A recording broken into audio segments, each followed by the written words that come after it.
이어서 오늘 아침 신문 보겠습니다. 먼저 한국일보입니다. 코로나19 확산 이후 지난 석 달 동안 340만 명을 입국시키면서 확진자 제로의 기적을 쓰고 있는 인천국제공항.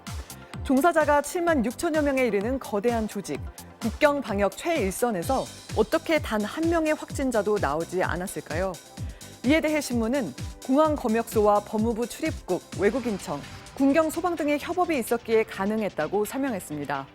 또 협력사, 면세점 직원들까지 감염되면 나 하나로 끝나는 게 아니라 잘못하면 공항이 문 닫을 수도 있다는 위기감과 사명감을 가지고 헌신한 덕분이라고 합니다. 코로나19 확산과 함께 품귀 현상을 빚던 마스크 공급이 최근 원활해지면서 일부 약국에선 마스크가 남아돌고 반품하는 현상까지 벌어지고 있다고 합니다. 마스크 수급이 원활해지자 오부제를 폐지하고 한 사람이 서너 개 살 수 있도록 판매 방법을 개선해달라는 목소리가 나온다고 합니다. 해외 가족에게 보낼 수 있는 마스크 수를 늘려달라는 의견도 나온다는데요. 이에 대해 식품의약품안전처는 판매 확대를 위해 노력하고 있다면서 아직은 오부제와 1인 2매 구매를 유지할 방침이라는 답변을 내놨다고 합니다. 코로나19로 경기가 침체한 상황에서도 게임 산업은 상대적으로 적은 타격을 입고 있다고 합니다.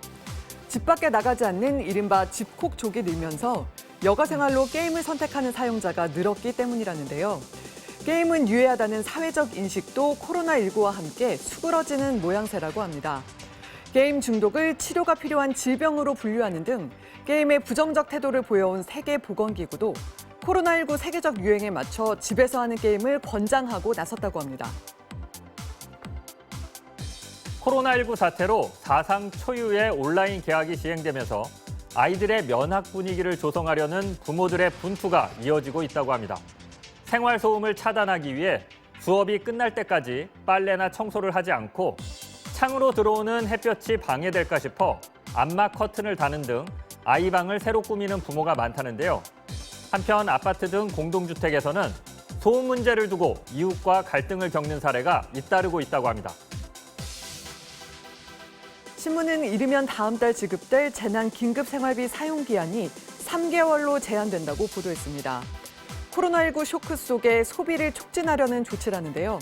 정부가 이렇게 사용기한을 원칙적으로 설정한 건 1차 추경을 통해 저소득층, 노인, 아동 500만 명에게 나눠준 2조 원 상당의 소비 쿠폰이 사용기한이 따로 없어서 실효성 논란이 제기됐기 때문이라고 합니다.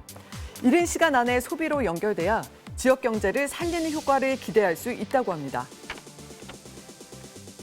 한편 정부는 그제 열린 임시국무회의에서 재난긴급생활비를 현금 대신 각 지방자치단체가 활용 중인 전자화폐나 지역상품권 등의 지역화폐로 지급하기로 했습니다. 지역 내 소상공인을 지원하고 소비 심리를 개선, 지역 경기를 부양하려는 목적에서라는데요. 지역화폐를 발행하지 않는 지역의 거주민은 일반 신용, 체크카드 충전 방식으로 재난 긴급 생활비를 주는 방안을 검토 중이라고 합니다. 코로나 사태로 집콕이 일상화되면서 집에서 스스로 해결하는 셀프 라이프가 전성시대를 맞고 있다고 합니다. 무료한 일상을 달래기 위해서 집 한쪽에 표고버섯이나 상추 등을 키우고 헤어컷뿐 아니라 파마도 집에서 해결한다는데요.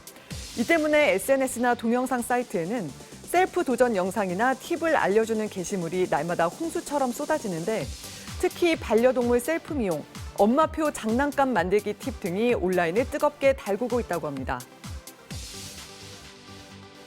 국내 저비용 항공사들이 최근 그나마 승객을 받을 수 있는 국내선 취항을 늘리고 있다고 합니다. 국내선 운항 횟수 증편을 통해 어떻게든 살아나겠다는 몸부림이라는데요.